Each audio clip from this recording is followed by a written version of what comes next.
And when they fire from civilian cover, they are imposing risks on their own civilians, and they are responsible for deaths caused by legitimate, that is, carefully aimed counterfire. At the same time, Israeli soldiers must take positive measures to minimize risks to civilians, and if they don't do that, they will rightly be criticized for the deaths they could have avoided. And this is true without regard to how the proportionality calculations turn out. What if Hamas rockets were killing large numbers of Israeli civilians, and the only way of stopping the killing, some analysts argued, was to respond in kind? If we assume that the anti-terrorists are the good guys here, which is my assumption, then we are finally at the core of the argument. The good guys can't win without acting like the bad guys. But I deny the premise of the question. There are other ways of stopping the rocket attacks. It is still possible to fight within the just war constraints so long as responsibility is rightly assigned and proportionality rightly balanced. But this answer will be taken as an evasion. The premises of what-if questions can't be denied. They have to be engaged. One way to engage these kinds of questions is to invoke the doctrine which was discussed this morning, the controversial doctrine of supreme emergency. If a country is fighting in self-defense and is faced with a looming danger of a catastrophic kind, massacre or radical subjugation, it can indeed violate the rules of war, and the only limit on the violation is necessity. This permission obviously extends only to the side that is fighting a just war. So here is the point where ad bellum justice overrides in bello justice.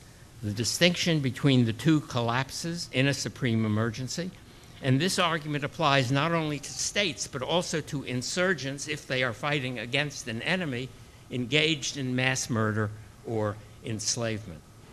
I don't think there is any collapse short of that. The what-if question is persuasive only in an extreme form. But why should we draw such a hard line at such a far point?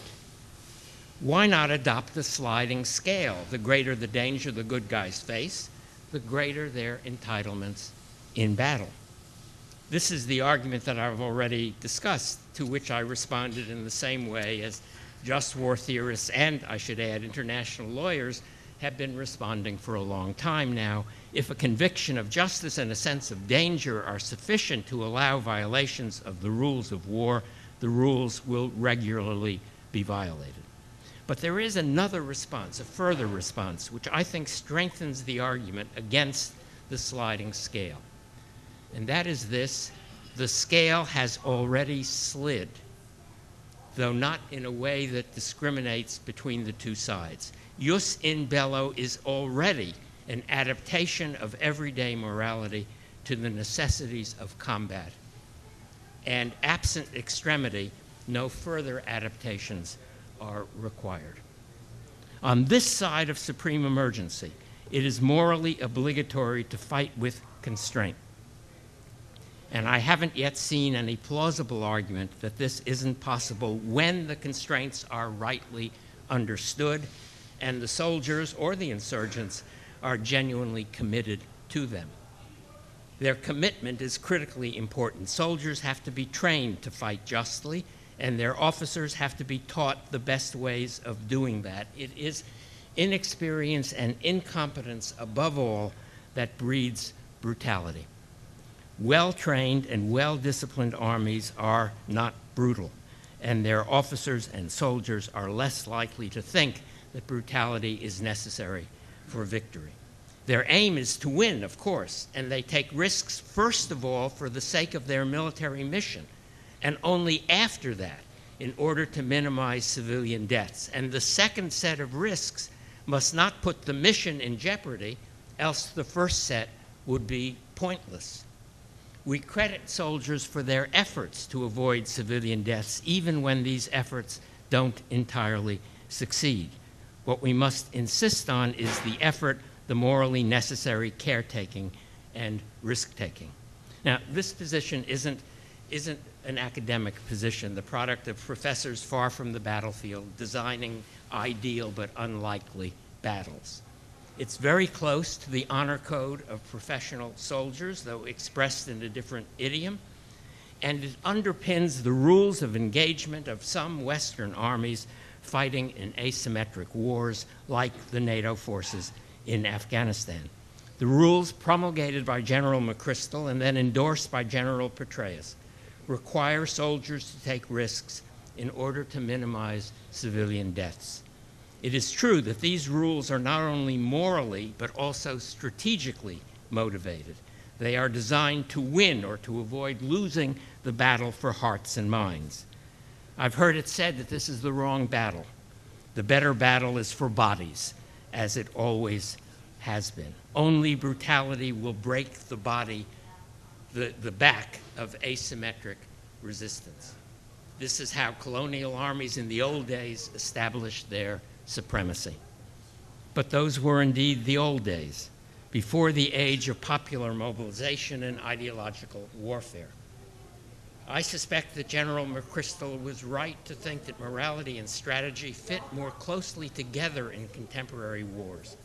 In any case, it's clear that leading military figures believe that it's possible to win within the constraints of jus in bello, and even that it's not possible to win outside those constraints. But what does victory mean in these kinds of wars, and what victories are, so to speak, worth winning? If the old colonial wars required extreme brutality, we might well think, if we didn't already think, that these were unjust wars. They shouldn't be fought and they shouldn't be won. But let's assume that in contemporary asymmetric wars, the high-tech armies are sometimes fighting in a just cause. Winning won't be marked by a surrender ceremony and a victory parade. It will have less formal, less visible, more modest character. Its achievements will mostly be negative. The military political weakening of the insurgent forces, the radical reduction of terrorist attacks, and the creation of a not indecent government. The commitment to fight within the established legal and moral constraints is plausibly connected to these achievements, and wherever the hearts and minds battle is relevant, the connection is close.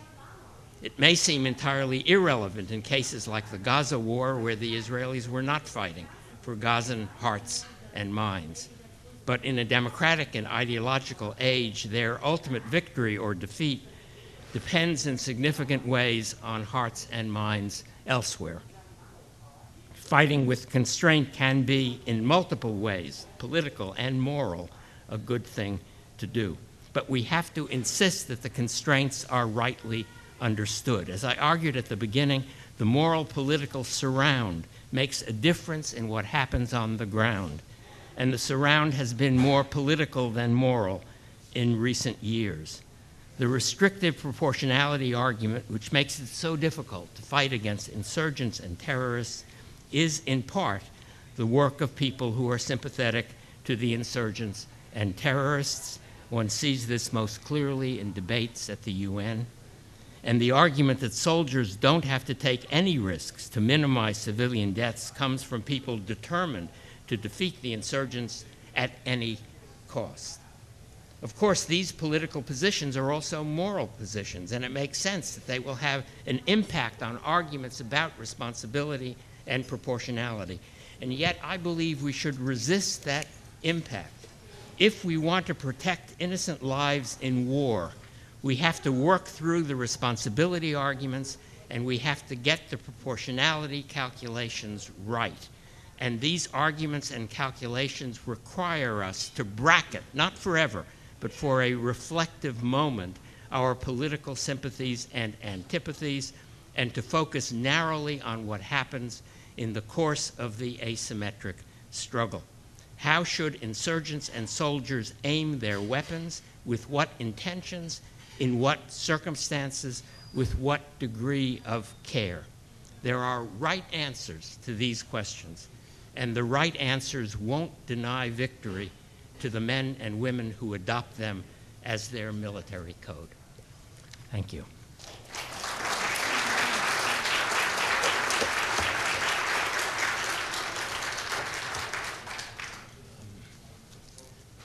So how are we going to... yes, Jeff. I assume it's okay to start the question and answer, is that correct, George? Am I? Yes. Yes. Okay.